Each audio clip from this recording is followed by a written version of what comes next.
अस्सलाम वालेकुम students, 11.1.4 unit के साथ चैप्टर 11 के साथ हाजिर हैं। डाइजेशन प्लानेरिया का पढ़ा जाएगा जो कि फ्री लिविंग फ्लैटफॉर्म है, फाइलम प्लेटीहेल्मिन्थ से ताल्लुक़ रखता है। ठीक है, उमूमन गीली जगहों पे रहता है और रॉक्स के नीचे या बहते हुए झरने और नहरों के पास या ठहरे हुए पानी में। ठीक है, सॉफ्ट बॉडी है, एलोंगेटेड होती है, अनसेगमेंटेड होती है, डॉर्सोवेंट्रली चपटी होती है, ज़ाहरी और बातनी तरीके से वो चपटी होती है। ठीक है, तो इनके डाइजेशन सिस्टम जो है वो बहुत सिंपल है, क्योंकि ये इनिशियल ऑर्गेनिजम्स में से या प्रिमिटिव बिल्कुल शुरू के सिंपल एनिमल्स में शामिल होते हैं। इस वजह से इनका डाइजेस्टिव सिस्टम भी सिंपल है और इनकम्प्लीट है, सैक लाइक है। हमने ऊपर वाले कॉलम्स में पढ़ा था, पिछली वीडियोस में पढ़ा था कि सैक लाइक और ट्यूब लाइक डाइजेस्टिव सिस्टम क्या होते हैं। तो सैक लाइक में होता है कि वन ओपनिंग होती है ओनली। ठीक है, सिक्रीशन और इजेशन और इंजेक्शन दोनों एक ही जगह से, माउथ ही एक ओपनिंग, वाहिद ओपनिंग होती है जिसमें से दोनों काम हो रहे होते हैं। ग़िज़ा को टेक इन भी किया जाता है, अंदर भी लिया जाता है, और वेस्ट को एक्सपेल आउट भी किया जाता है, बाहर भी निकाला जाता है। ठीक है, और जब मुंह क्या है, वो एक छोटी सी ट्यूब लाइक स्ट्रक्चर है, यहाँ पर मौजूद होगा। ठीक है, और यहाँ पर नाउथ लिखा है, ये एम है माउथ, और उसके साथ छोटा सा एक हल्कुम या फेरिंग्स मौजूद होगा जो उसके पीछे होगा और वो अंदर बॉडी से अटैच हो रहा होगा। ठीक है, आगे माउथ है, बीच में फेरिंग्स है, एक tube like structure muscular tube है, और उसके बाद वो अंदर बॉडी के इंटरनल सिस्टम से अटैच हो जाएगा। ठीक है, इंटेस्टाइन से, और बिल्कुल छोटा सा उसमें हलक होगा, यानी इसोफेगस होगा। ठीक है, यहाँ से जो है क्या होगा, इंटेस्टाइन मुख्तलिफ 3 ब्लाइंड ब्रांचेस में डिवाइड हो जाएगी। एक तो सीधा जा रही है, ठीक है, 1 एंटीरियर जो बिल्कुल कंटिन्यू होगी नीचे तक, टेल तक, और 2 हर तरफ से 2 वो होंगी, डाइवर्टिकुला होगा। ठीक है, या 2 ब्रांचेस होंगी।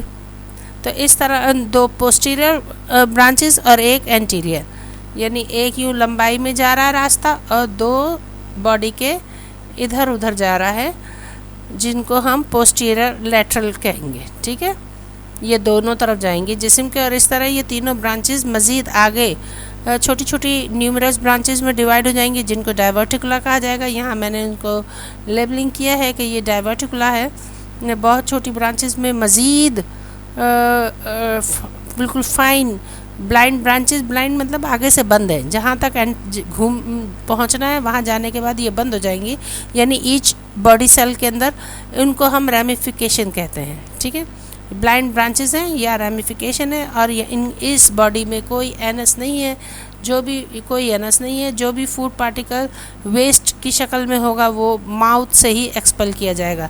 अब प्लानेरिया के बारे में उसके फीचर क्या हैं कि वो एक कार्निवोर एनिमल है, यानी कि छोटे छोटे जानवरों को चूँकि गोश्तखोर है तो छोटे छोटे जानवरों को कैप्चर करता है ग़िज़ा के तौर पर, जिनमें छोटे लार्वी हैं, इंसेक्ट्स हैं। ठीक है, इनको वो ट्रैप करता है, उसके माउथ से अटैच होने के बाद जो है वो फेरिंग्स में वो फंस जाते हैं।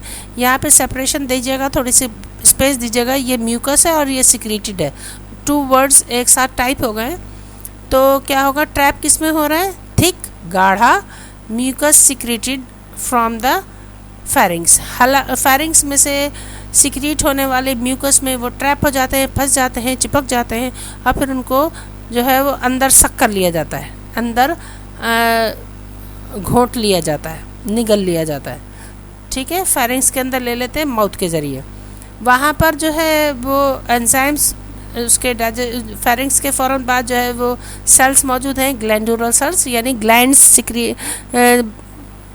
बनाने वाले सेल्स, जो कि सिक्रीशन देंगे। और ये सिक्रीशन किन चीज़ों की होगी, एंजाइम्स की, जो कि उस एलिमेंट्री कैनाल, जो simple sac like alimentary canal है, उसके अंदर डाइजेशन शुरू होगा, जिसको हम एक्स्ट्रा सेलुलर डाइजेशन भी कहेंगे। सेल से बाहर की डाइजेशन है, सिस्टम के अंदर डाइजेशन शुरू हो रही है।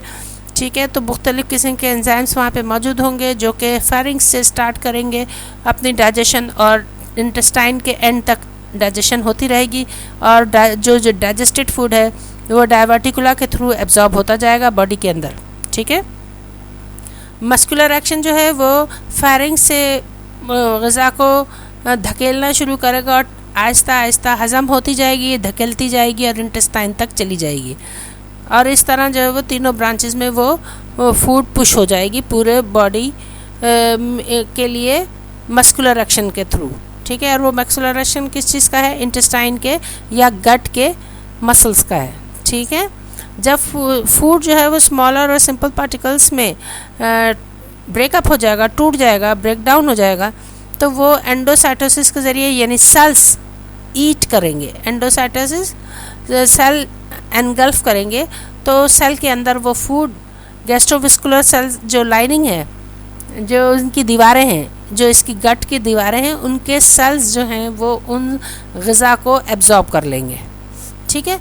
और इस तरह वो सब एब्जॉर्प्शन कंप्लीट हो जाएगी और इंटेस्टाइन में क्या रह जाएगा? सिर्फ कचरा रह जाएगा वास्कुलर कैविटी के अंदर, जबकि बाकी सब जो है वो उसके लाइनिंग के सेल्स उसको पी जाएंगे, उसको टेक इन करेंगे, उसको एंडोसाइटोसिस के ज़रिए अंदर ले लेंगे।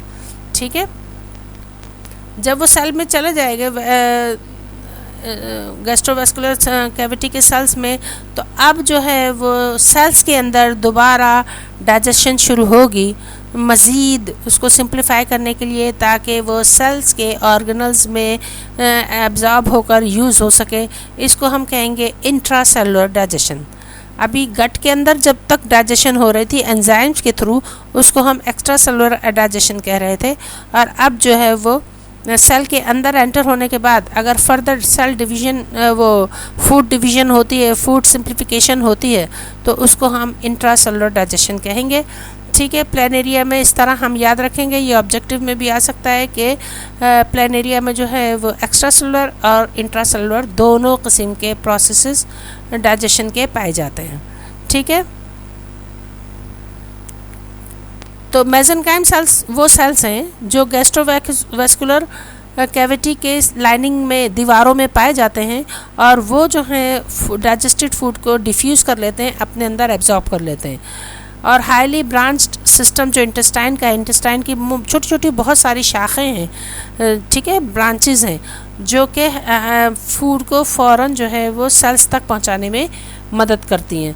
और इस तरह पूरा ये सर्कुलेटरी सिस्टम के तौर पे काम करती है। सारी ग़िज़ा हर सेल में आराम से उन ब्रांचेस के थ्रू पहुंच जाती है। छोटी छोटी सड़कें, बड़ी सड़क के अंदर से छोटी छोटी गलियां निकल रही हैं और हर गली जो है एक एक घर में एक एक सेल में जा रही है। बात समझ में आ रही है? और इस तरह जो है इसी तरह अनडाइजेस्टेड फूड जो है माउथ के ज़रिए इजेक्ट कर दिया जाएगा, एग्जिट कर दिया जाएगा, फेंक दिया जाएगा, बाहर निकाल दिया जाएगा, उगल दिया जाएगा, जो भी आप कह लें। ठीक है। ये इजेस्टेड हो जाएगा थ्रू किसके? माउथ के थ्रू। अब नेक्स्ट यूनिट में हम पढ़ेंगे 11.2.1 यानी कि ह्यूमन डाइजेस्टिव सिस्टम। जब तक के लिए जो है वो अपने टॉपिक्स को याद कीजिए, हर टॉपिक की फिल इन द ब्लैंक तैयार करते जाइए और ए सेंटर को सब्सक्राइब करना हरगिज़ नहीं भूलिएगा। आपको अच्छी तरह बात समझ में आ गई और इसी में से ऑब्जेक्टिव तैयार कर सकते हैं। ख़ास चीज़ें जैसे डायवर्टिकुला आपको पता होना चाहिए, numerous branches of alimentary canal, ramification, blind branches of alimentary canal, ठीक है, sac like oesophagus, sac like और incomplete digestive system in planaria, ये भी अब एक ऑब्जेक्टिव हो गया। ठीक है। इसके अलावा